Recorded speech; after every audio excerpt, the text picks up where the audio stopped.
body, how was he supposed to respect it? And after a while of dating, it seemed like he didn't want to spend time with me anymore. He was basically spending the time with my body. Now, when a girl is being used, she knows it. She knows it in the depths of her heart. She may deny it, she may ignore it, but she knows it, and I knew it. And after a while, we were constantly fighting. He was cheating on me, and we broke up and went our separate ways. Now, I will never forget the day when he walked away from me for the very last time.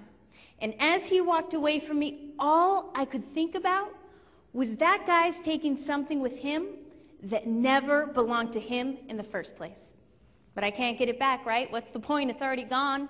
So there I was in the cafeteria talking with my girlfriends.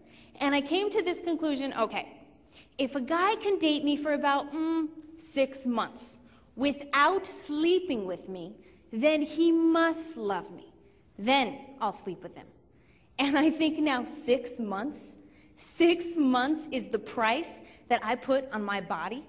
If he gives me just a little bit of that time and just a little bit of that attention, that's the definition of love. And I carried this mentality all through high school. He was the first guy that I slept with, but he wasn't the last, because it starts a vicious cycle. And after a while, I was pretty deep into it. Now, I'm not standing up here pointing my finger at you guys, saying, you guys, you're the problem. No. I happen to believe that you guys will be as much of a gentleman as we ladies require. Now, I wasn't acting like a lady back then, nor dressing like a lady back then. Therefore, they didn't feel the need to rise up and act like a gentleman around me. And what seems to happen sometimes is that girls will give guys sex for the sake of getting the love from them. And guys will give girls the love for the sake of getting the sex from the girls. And it can go both ways. Now, with this lifestyle, I got into the partying, I got into the drinking, I got into the clubbing. You name it, I was into it. And granted, at the time, yeah, I thought it was a lot of fun. It was very attractive, and I know what that's like. But I also know what it's like to wake up the next day when that party's over, when those friends are gone, and when I was there by myself. And I remember waking up thinking, I can't believe I did that last night. I hope I don't have to see his face in the hallway at school on Monday. What if he tells everybody what we did last night? What if I'm pregnant? What am I going to tell my mom? What if I have a disease now? What am I going to do? All of these things constantly going through my head. And the night before, my friends would always say to me, oh, it's all fun and games. Don't worry about it. It's not a big deal. But I can promise you and stand up here today and say, the next morning, the fun and games was over. And I woke up hating myself, and I woke up with nothing but disgust and regret. And I knew deep in my heart, it wasn't worth it. There was a girl that came up to me after one of our talks, and she said, you know, during the talk I was thinking, all the hooking up with guys, all the going to parties, doing this and that. She goes, I realized I was just a prostitute who wasn't getting paid. And it hit her. It hit her hard. Now, after a while of living this lifestyle, my mother had an idea what was going on in my life. Most parents have an idea what's going on in your lives. As much as I thought I was fooling my mother, I was really fooling myself. And she came up to me one day and she said, Kristalina, there's a talk on relationships this weekend, and you're going to it. I said, a sex talk? Are you kidding me? I'm not going to go listen to some dork talk about sex. Thanks, but no thanks. She said, no, you're going. I don't care if you like it or not. And I thought, fine, okay. I'll go to her little talk, I'll sit in the very back of the room for 15 minutes, and I'm out of there. I have a party to go to, I have friends to see, I don't have time. And in that 15 minutes that I sat there, my life was changed. There was a guy who was very honest, blunt, and real. He talked about all of the girls, all of the sex, all the pornography, all of the partying he had been into, and he just laid it out. And I felt like that guy, he had grabbed my hand out of the audience, and he walked through my life. Like he could see the things I was most ashamed of and hiding. And I thought, well, what's the difference? He's done the same exact things I've done. And I just watched him, and he just had this peace, this joy, and this confidence that he carried about himself that I didn't see that in my friends. I didn't see that in the places I went to, and I definitely didn't see that in the guys I was dating, and I wanted it. But he had one quality above all of them that I wanted more than anything. He wasn't ashamed of himself. I sat in my seat trying to figure out one day that I hadn't been ashamed of myself after I'd started living that lifestyle. I couldn't find one. A single day of just true peace and joy, not worried what I'd done prior that night, prior that weekend, prior that month.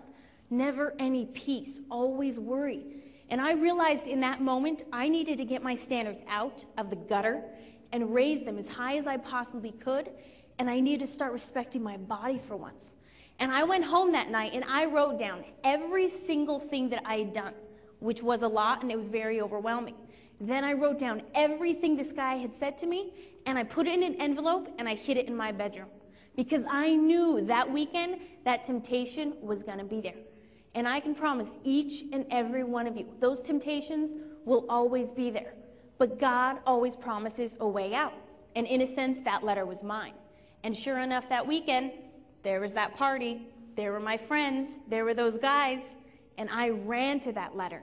And it was a very harsh reminder what was there waiting for me, and I didn't do it again. Instead, I wrote another letter, and every single time I was tempted to go back to that lifestyle, I would read my old letters and write a new one. So now I have this huge stack of letters of all of the no's that I've said in my life.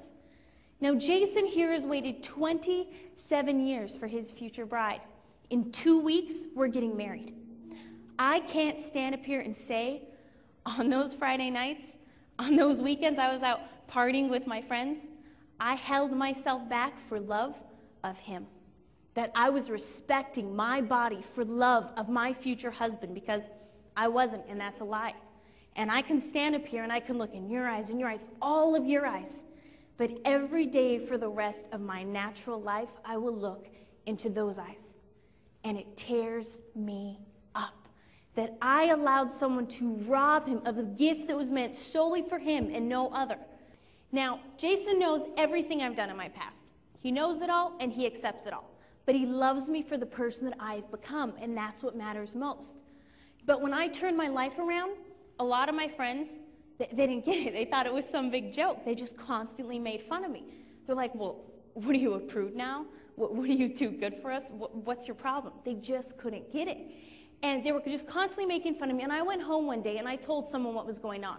And the best advice they could give me was, oh, don't worry about it. Just ignore it. You're doing the right thing.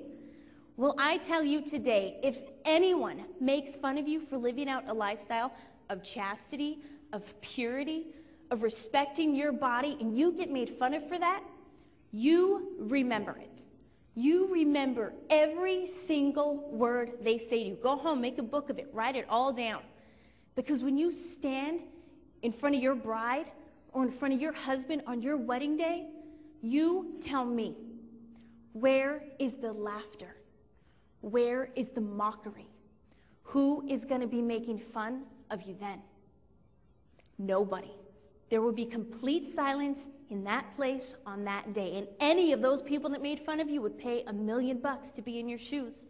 And when you stand up there, you will say, I will honor you and I will cherish you all the days of my life.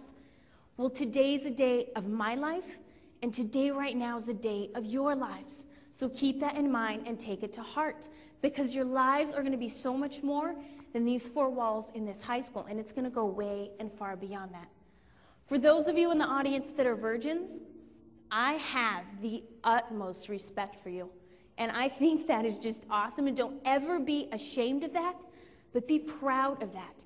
Because I know plenty of people who would love to trade places with you, and I am one of them. For those of you in the audience that have made past mistakes, I don't care where you've been, I don't care what you've done, because frankly, I've been there and I've done that. And it is never too late to start over. There was a girl in Philadelphia that came up to me